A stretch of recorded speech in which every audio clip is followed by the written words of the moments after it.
जिंदाबाद। केन्दुझर जिला चंपुआ थाना अंतर्गत नारदपुर छक निकट में छिड़ा होइतिबा एक ट्रकरू ड्राइवर मृतदेह को चंपुआ पुलिस उद्धार करछि।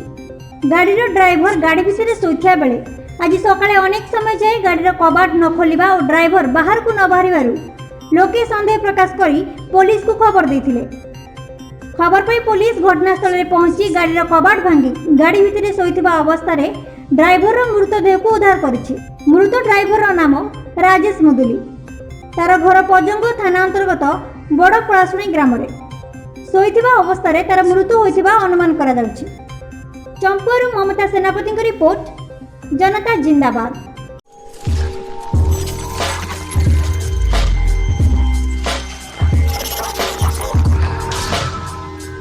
जनता जिंदाबाद।